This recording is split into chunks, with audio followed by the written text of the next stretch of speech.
Hello students, my name is Manish. आज मैं बात करने वाला हूँ लोक शिक्षण संचालनालय बेस लाइन टेस्ट 2021 कक्षा 12वीं विषय भौतिक शास्त्र के बारे में पूरा सॉल्यूशन बताने वाला हूँ। तो स्टूडेंट इस वीडियो को ज़्यादा से ज़्यादा बच्चों तक शेयर करें। वीडियो को लाइक और शेयर करना ना भूलें। यूट्यूब चैनल को सब्सक्राइब कर लीजिए और साथ ही साथ बेल आइकॉन घंटी को भी प्रेस कर दीजिए। वीडियो को शुरू करते हैं। पहला प्रश्न है, हम दर्पणों की पहचान कर सकते हैं? तो इसका बी वाला ऑप्शन करेक्ट होगा। प्रतिबिंब के आधार पर दर्पणों की पहचान किया जा सकता है। दूसरा है, एक लेंस की क्षमता 0.5 माइनस में डॉपलर है, इसकी फोकस दूरी होगी। तो फोकस दूरी किस तरह से निकाला जाता है? लेंस क्षमता P बराबर होता है 1/, फोकस दूरी। इससे आप मान निकालेंगे तो इसकी जो वैल्यू होगा वो माइनस का 200 सेंटीमीटर होगा। प्रश्न क्रमांक 3, निम्न में से किस पदार्थ का लेंस बनना संभव नहीं है? लेंस किस तरह से बनाया जाता है जिससे प्रतिबिंब प्राप्त होता है? तो पानी के द्वारा आपका प्रतिबिंब प्राप्त होता है, प्लास्टिक के द्वारा प्रतिबिंब देखा जा सकता है, कांच में भी प्रतिबिंब देखा जा सकता है। तो लेंस बनना किसका संभव नहीं होगा? सिलिकॉन का। प्रश्न क्रमांक 4 है, किसी लेंस द्वारा बनाए गए प्रतिबिंब का आवर्धन 1/3 प्राप्त होता है? समतल लेंस, उत्तल लेंस, अवतल लेंस, कोई नहीं। तो इसका आंसर हो जाएगा कोई नहीं। प्रश्न क्रमांक 5 है, किसी व्यक्ति की नेत्र के लिए निकट बिंदु 50 सेंटीमीटर है। यह कौन सी दृष्टि दोष से पीड़ित है तथा निवारण के लिए कौन सा लेंस उपयुक्त होगा? तो इसको आप सॉल्व करेंगे तो इसमें जब फोकस दूरी का मान आएगा वो धनात्मक प्राप्त होगा। और धनात्मक किसको शो करता है? उत्तल लेंस को। और उत्तल लेंस और इसको जो परेशानी होगी, इसकी जो फोकस दूरी आएगी धनात्मक 50 आएगा।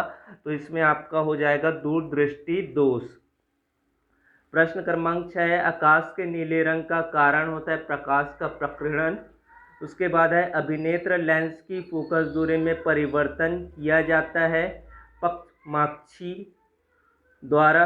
उसके बाद 8वां प्रश्न है, रात्रि के समय आकाश में तारों के बीच ग्रह भी दिखाई देते हैं, ग्रह को कैसे पहचानेंगे? तो ग्रह क्या होता है? आपके टिमटिमाते नहीं है, जबकि तारा टिमटिमाते हुए प्रतीत होते हैं।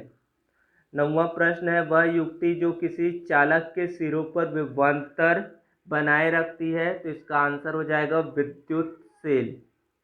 किसी तार के प्रतिरोध को 3 गुना कर दिया जाता है तो इसका प्रतिरोध का प्रारंभ की तुलना में हो जाएगा। तो प्रतिरोध का सूत्र होता है R equal to rho L by ए।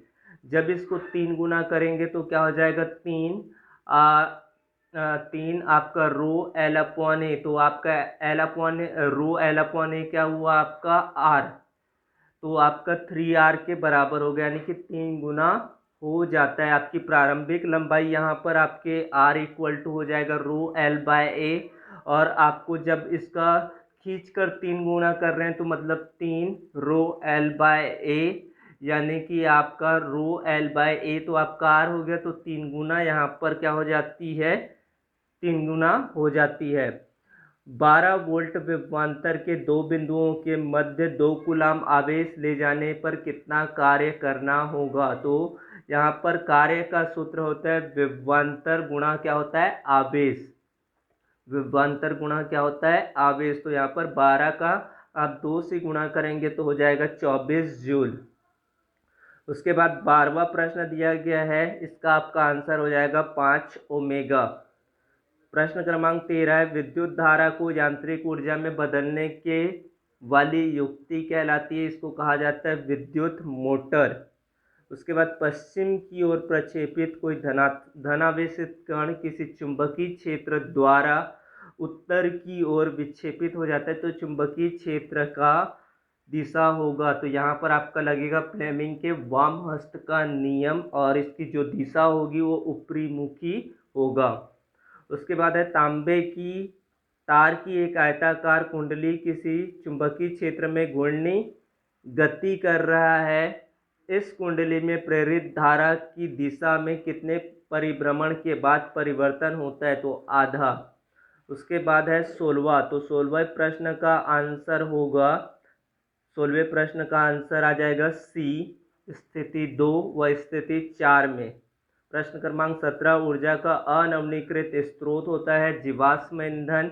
जितने भी ऊर्जा स्रोत हम उपयोग में लाते हैं उनमें से अधिकांश सौर ऊर्जा को निरूपित करते हैं। निम्नलिखित में कौन सा ऊर्जा अंततः सौर ऊर्जा से व्युत्पन्न नहीं है? वो है आपका नाभिकीय ऊर्जा, न्यूक्लियस एनर्जी। वायु से होकर विद्युत जल प्रवाहित हो सकती है कब? जबकि वायु में जल वाष्प अधिक हो। न्यूट्रॉन का द्रव्यमान होता है, न्यूट्रॉन का द्रव्यमान होता है आपका प्रोटॉन के तुल्य होता है। उसके बाद प्रश्न क्रमांक 21 है, इसका आपको सार्थक अंक होगा। तो आपको जीरो के बाद अगर 0 होते तो उनको सार्थक अंक नहीं लिया जाता है। तो यहाँ पर सार्थक अंक की संख्या आपका कितना हुआ? 2। और यहाँ पर आपका 0 के पॉइंट बाद कितना है? 0, तो उनको आप हटा देंगे तो 5 3 0 3 0, तो इसका सार्थक अंक 3 होगा, यानी कि इसका 2 और 3 इसका सार्थक अंक होगा। कोई भी भौतिक राशि निम्नानुसार संबंधित है तो इसमें आपको प्रतिशत त्रुटि बता रहे हैं। तो प्रतिशत त्रुटि आप कैसे निकालेंगे? a का वर्ग यानी कि 2, यानी कि a की प्रतिशत त्रुटि 2 गुना 1% यानी कि आपका 2% प्लस 2% प्लस आपका 4% यानी कि 2 और 4 6, 6 और 2 8% की यहाँ पर त्रुटि होगा। एक गेंद को ऊर्ध्वाधर ऊपर की ओर 2 मीटर प्रति सेकंड की वेग से फेंका जाता है। अधिकतम ऊंचाई की स्थिति में इसका त्वरण होगा। अधिकतम ऊंचाई में कितना त्वरण होगा? यहाँ पर 9.8 मीटर पर सेकंड स्क्वायर। माइनस की दिशा में होगा क्योंकि विपरीत ओर होगा इसका त्वरण। निम्न में से सदिशों का समूह होता है। तो सदिश किसको बोलते हैं? जिनमें दिशा और परिमाण दोनों होता है। तो पहली ऑप्शन की बात करें तो दाब, वेग और बल। तो दाब आपकी अदिश राशि होती है, दाब में क्या होता है? दिशा नहीं होता है। उसके बाद त्वरण, क्षेत्रफल, संवेग, इसमें ये सदिश राशियों का समूह है। उसके बाद निम्न में से किन जोड़ों के लिए क्षैतिज परास समान होंगे? तो क्षैतिज परास के लिए समान होने की कंडीशन के लिए अल्फा और बीटा का योग 90 डिग्री होना चाहिए। अल्फा प्लस बीटा का योग करके आपको 90 अंश का मान होना चाहिए। तो आपको अल्फा कितना रखना है और बीटा कितना रखना है, उसके आधार पर आप क्षैतिज परास बता पाएंगे। उसके बाद दो सदिशों ए व बी के मध्य थीटा कोण हो तो इसके परिणामी सदिश का परिणाम होगा स्क्वायर रूट ए का स्क्वायर प्लस बी का square plus 2ab cos theta होगा। समतल सड़क पर किसी कार का वेग एक समान बनाए रखने के लिए क्या करना पड़ेगा? नेट बल की जो गति है वो विपरीत दिशा में होना आवश्यक होगा। बाह्य बल की अनुपस्थिति में किसी निकाय का संवेग क्या होता है? नियत होता है। ये इसे आप किस तरह से समझ पाएंगे? न्यूटन के द्वितीय नियम। तो न्यूटन का जो द्वितीय नियम फोर्स इक्वल टू होता है संवेग में परिवर्तन की दर। तो सर आपका फोर्स बाह्य बल नहीं लग रहा है तो फोर्स 0 हुआ, तो संवेग में जो परिवर्तन की दर होगा वो भी क्या होगा? नियत होगा। 1 किलोग्राम पत्थर को 1 मीटर लंबे धागे से बांधकर क्षैतिज तल में 1 मीटर पर सेकंड के एक समान रेखीय वेग से वृत्तीय मार्ग पर घुमाया है तो धागे का तनाव ज्ञात करना है। तो धागे का यहाँ पर तनाव होगा 1 न्यूटन। अप्रत्यास्थ संघट्ट में संरक्षित होता है क्या चीज? संरक्षित होता है संवेग। जब कोई संरक्षी किसी वस्तु पर धनात्मक कार्य करता है तो उसकी स्थितिज ऊर्जा क्या होती है? घटती है। एक पिंड को यांत्रिक संतुलन में होने के लिए क्या होना चाहिए? ए और बी दोनों आवश्यक हो। नेट बल अगर शून्य होना चाहिए तो नेट बल आपका शून्य होना चाहिए, नेट बल बाह्य आघूर्ण शून्य होना चाहिए। जब ये दोनों ही कंडीशन होंगे उस स्थिति पर यांत्रिक संतुलन होने की स्थिति होता है। उसके बाद है आपका 33वां प्रश्न, गुरुत्वीय स्थितिज ऊर्जा शून्य होती है तो वो कहाँ पर होता है? सेंटर पर, पृथ्वी की केंद्र पर। 34वां प्रश्न है किसी पिंड की पृथ्वी से पलायन चाल निर्भर करती है प्रक्षेपण बिंदु की पृथ्वी सतह से ऊंचाई पर निर्भर करती है। ये जल का घनत्व सर्वाधिक होता है तो वो कहाँ पर होता है? जल की जो सर्वाधिक घनत्व होता है 4 डिग्री सेल्सियस पर होता है।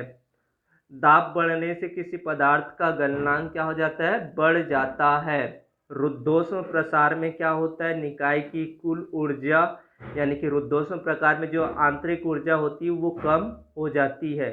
संबंध दिया गया है पी वी गामा, तो यहाँ पर गामा का मान होता है C P upon C V. किसी डोरी में तनाव बढ़ाने पर तरंग की चाल क्या हो जाती है, बढ़ जाती है। फिर 40वां प्रश्न का है, आपका आंसर हो जाएगा इसका अनुनाद, रेजोनेंस। तो पूरी आंसर को मैंने अच्छे से आपको बताया है। अगर आपको कहीं पर डाउट लगता है तो उनको आप श्योर कर लेंगे। Thank you.